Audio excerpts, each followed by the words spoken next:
Bleacher Report is on crack. This video should be a short one, although I think that all the time and the video ends up being 15 minutes long, so we shall see. But in today's video, we're going to talk about Bleacher Report's top 23 under 23 list. The reason I say Bleacher Report is on crack is because this list is a disgrace. But as a disclaimer, I think it's pretty clear that Bleacher Report shouldn't be taken too seriously in terms of their basketball analysis. I follow them for memes, and I've subbed to them on YouTube for Game of Zones. Ooh, mistakes like that can cost you Squire of the Year. But I guess you can always try again next year. Whose turn is it? I think it's Fultz. You're up. No thanks, I'm not ready. When I'm looking for well-researched basketball analysis, I'm not looking for it on Bleacher Report. So I'm not going to get mad. I've spent way too many videos on this channel being angry for no reason. So I'm going to be chill, alright? We're just gonna laugh at some stupidity. So let's just give it a look. Okay, let's see.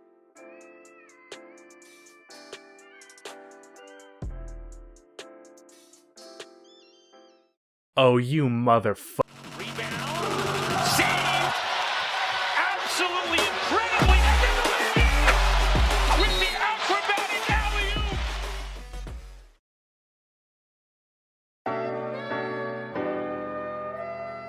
First things first, let's read this list criteria. Players must be under 23 at the opening night of the 2019-20 season to receive consideration. I think that's pretty obvious. Treat this as a balance between immediate expectations and big picture outlook. These kiddies, that's creepy, don't call them kiddies, are being ranked as if we're trying to acquire them in the long term. Entering the 2019-20 campaign, contract values have no bearing on the selection, but injuries and team situations do. So one, Bleacher Report is talking about wanting to acquire kiddies, and two, injury and team situation has impact on these rankings. They don't mention exactly what team situation means, so I'm going to assume it means with the context of what the players are dealing with, whether they are underutilized or overused. This ranking is also not just based on how good they are now, but how good they will be in the future. It's a mix of both. So not only do the people who wrote this article believe that gilgious-alexander is currently better than Lauri Markkanen, but they also believe that he will be better in the long term. Please note this wasn't a one-man show. Bleacher Report's Andrew Bagley, Adam Fromel, and Grant Hughes served as consultants throughout the ranking process. They deserve equal blame for this finished product. Okay, Andrew Bagley, Adam Fromel, and Grant Hughes, you shall all get equal blame for this pile of shit list. I find it hard to believe that three human beings who at least have some understanding of basketball could come to the conclusion that gilgious-alexander is better than Lauri Markkanen. So my guess is one or two of you felt that way, and either one or two of you didn't speak up. And for those one or two of you, I offer no sympathy. Why didn't you slap Andrew on the head for thinking that? And I know it was you, Andrew, because my brother's name is Andrew, and if he paid attention to basketball, he would be stupid enough to think some shit like that. So whoever decided that Gilgeous should be ranked over Lauri gets no more blame than the one or two other idiots who let that slide. But before we dive into this, though this isn't supposed to be a serious video, I do want to quickly say this. I really like gilgious-alexander. I find his slow and patient, methodical game fun to watch. He's very fundamental, and I'm excited for what he can do in OKC. But he is not as good, nor do I believe he will ever be good enough to be ranked as highly as he is on this list. Now with that said, my first issue with this list is that there are rookies in it. I want to go in order here, but as a spoiler, Zion is ranked number 2 here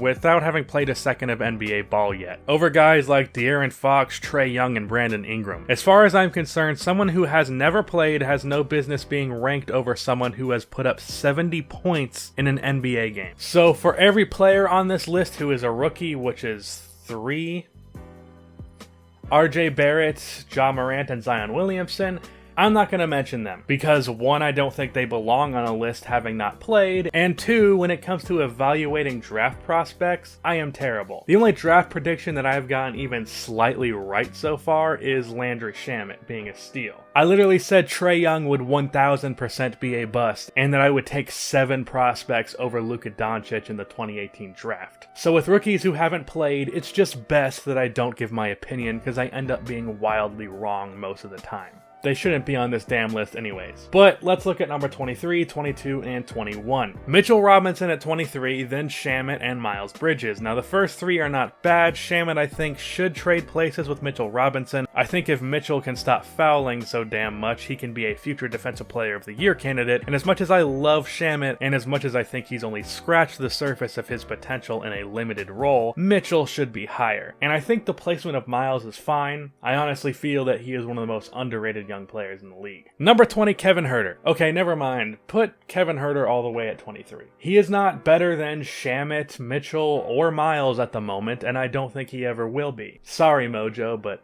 that's the truth. The reasoning for where they put Huerter is he will have more opportunity than Shamet to show off his all-around game, which is fair, but that doesn't explain why he is over Miles or Robinson. Next we have Wendell Carter at 19, a rookie at 18, and Lowry at 17. I'm fine with Wendell's placement. I'm honestly just happy that he's here. It feels like people have forgotten that he existed because he only played 40 games. But the Lowry disrespect is real. I feel like I spend so much time defending Zach LaVine that I forget how undervalued Lauri Markkanen can sometimes be. The guy averaged 19 and 9 last year on solid shooting splits, and yet he is ranked below Lonzo fucking Ball, who cannot score to save his life, and Shai Gilgeous-Alexander. And I'm conflicted here because I do like Lonzo, and like I said, I do like Shai, but putting them over Lauri Markkanen is just disrespectful. At 14, we have John Collins. If you have Collins over Lowry, I completely understand. I don't agree because I think Lowry has a more modern game, but I think they are pretty much around the same. Then at 13 and 14, they put Marvin Bagley and DeAndre Ayton. I can understand Ayton. I think he was a little underutilized in Phoenix, but Bagley did not play well enough to be ranked over Lowry. And he doesn't have a big enough difference in offensive potential to be ranked over Lowry. While he may be a better inside scorer, like John Collins, he's nowhere near the outside threat, and his inside scoring isn't even close to John Collins. Also, Bleacher Report says don't call Lowry's second season a down year,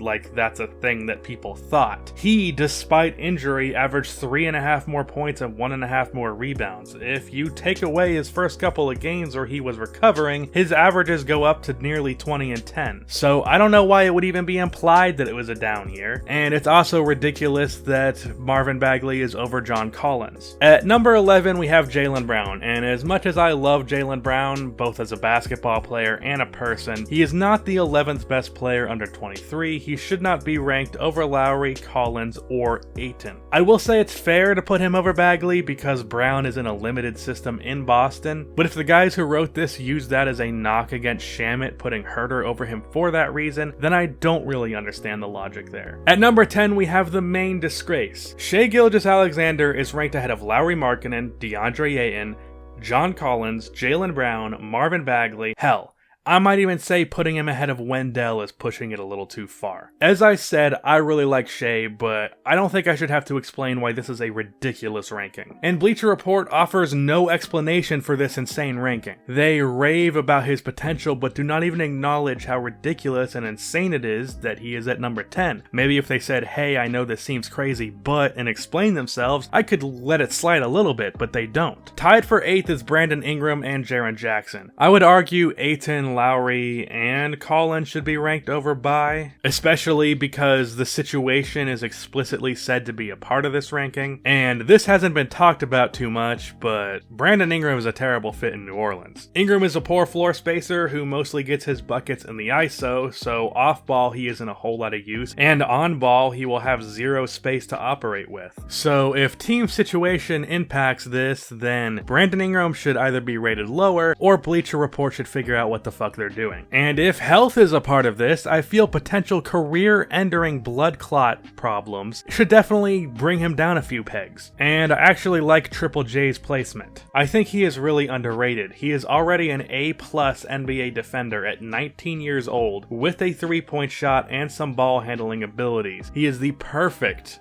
NBA center. At 7 and 6, we have Trae Young, and then Jamal Murray, which is ridiculous. Swap the two. It's kind of insane to have Jamal Murray over Trae Young, and I honestly might have to say having him over Jackson is a bit much. Jamal is basically just a taller and worse version of Trae. Young had a better season this year as a rookie, not a 3-year player, and his scoring potential is far higher than Murray's while being already one of the best playmakers in the NBA, and they are both terrible on defense, so you can't even use that. Putting Murray over Trae is ridiculous. Then we have Devin Booker and Jason Tatum. Now, I'm betting that probably triggers a bunch of you, but I do get it. Remember that this list does take potential into consideration. I think Tatum can be just as good of a scorer as Devin Booker while being a way better and more versatile defender when they're both at their peaks. De'Aaron Fox is next at 3. This I'm betting will be controversial. I would personally take Booker, Trae, and Tatum over him, but I understand those who are more high on Fox than I am. Then number 2 is Zion, though I'm going to ignore that, and number 1 is Luka, which I completely agree with. So that was Bleacher Report's top 23 under 23 list. It's pretty terrible. So their main crimes: putting rookies in this shit in the first place, ranking Jamal Murray over Trae Young, ranking Kevin Huerter over Landry Shamet, Mitchell Robinson, and Miles Bridges, putting Brandon Ingram in the same tier as Jaren Jackson Jr., and most importantly, ranking